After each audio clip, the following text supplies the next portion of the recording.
Good, happy Friday morning. It's Friday, January 9th, 2026. I'm Riley King, and welcome to this Friday morning edition of WRMK News 12. We have a lot of news to get to on this Friday morning, so let's begin right now. First up, we begin with your morning traffic, and let's see how that morning traffic looks like for this Friday morning. Traffic is moving steadily across much of southern New Hampshire with moderate congestion building around the Manchester area, especially along I-93 and Route 101. Expect heavier volumes on the usual commuter routes through Bedford, Merrimack, and Nashua.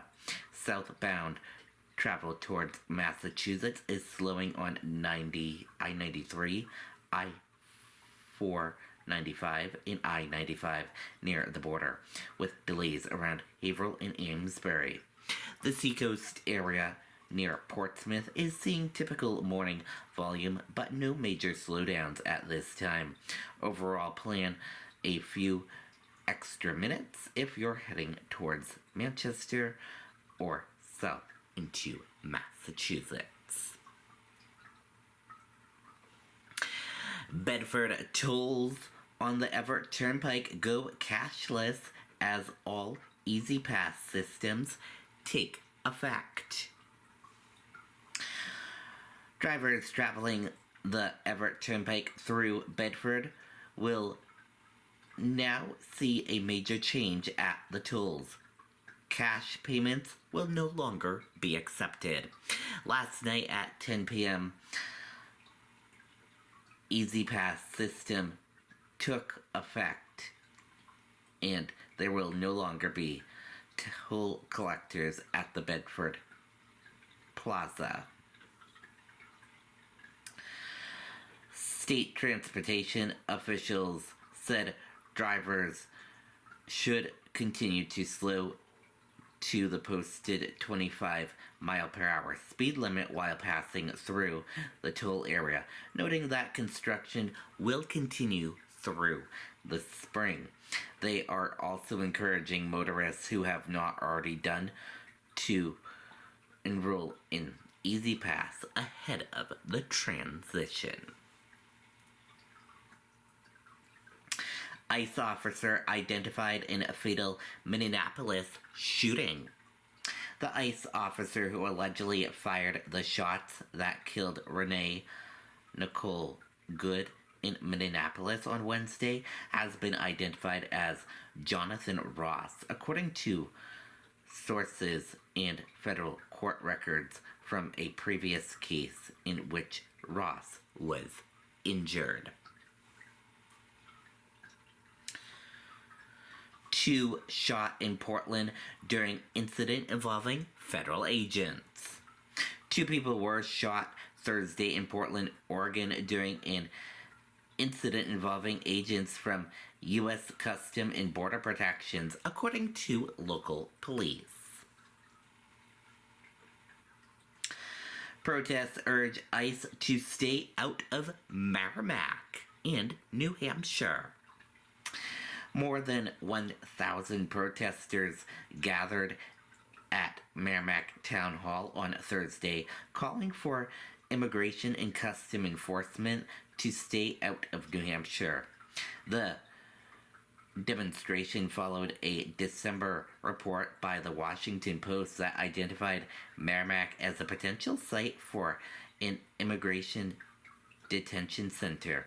According to the article, the proposed facility would serve as temporary housing for between 500 and 1,000 people.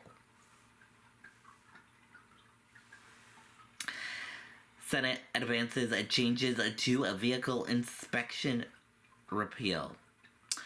On the opening day of the 2026 legislative session, the Senate approved a modification to the planned repeal of mandatory vehicle inspections. The change would allow auto dealers to disclose any known safety defects in cars and trucks to buyers before a purchase is finalized. House Republicans renew push to eliminate DEI programs in state government. New Hampshire House Republicans are advancing a renewed effort to roll back diversity, equality, and inclusion initiatives in state government, approving a bill Thursday aimed at dismantling remaining DEI-related health programs. The legislation passed the House on 192 to 159 vote and targets the state's Office of Health Access. The office was created last year after lawmakers rebranded the former Office of Health Equality. Supporters of the bill argued the changes are necessary to eliminate what they view as ideological-driven policies. Republicans ultimately approved a scaled-back version of the proposal that would abolish the Office of Health Access and shift its responsibility to other divisions within the New Hampshire Department of Health and Human Services. Backers said the bill would not affect services for people who are blind, deaf, or living with disabilities, and emphasized that federal requirements would still be followed. Democrats sharply criticized the measure, calling it mean-spirited and warning it undermines efforts to ensure equal access to health care. They argued that health equality focuses on giving all residents a fair opportunity to achieve good health, not on disadvantaging any group. Some lawmakers from both parties also raised concerns about the practical impact of the proposal, noting it would require further restructuring within DHHS at a time when the department is already dealing with staffing shortages and budget constrictions. The bill now moves to the House Finance Committee for additional review.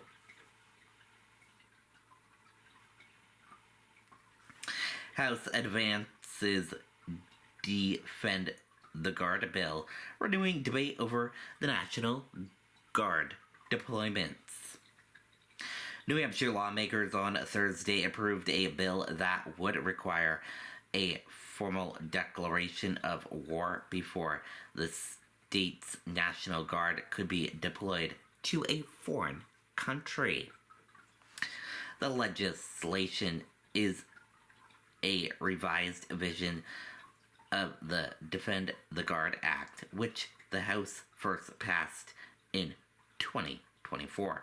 The new proposal adds a provision delaying implementations until at least 4 other states enact similar laws.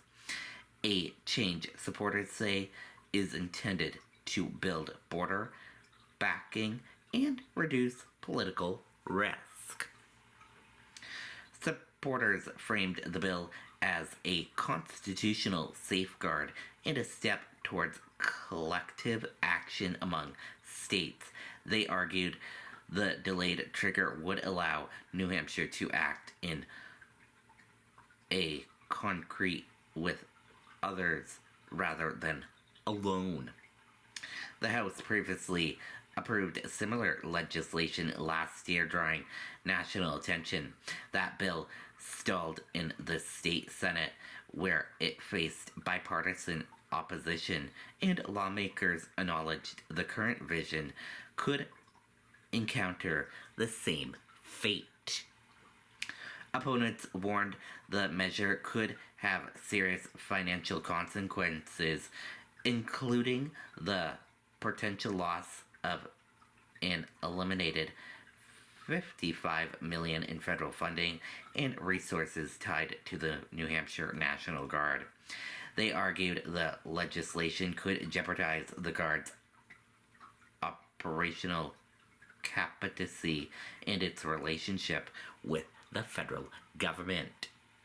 While the proposal has long been campaigned with by libertarian-leaning lawmakers, several progressive Democrats also spoke in favor of the bill, signing an unusual coalition around the issue.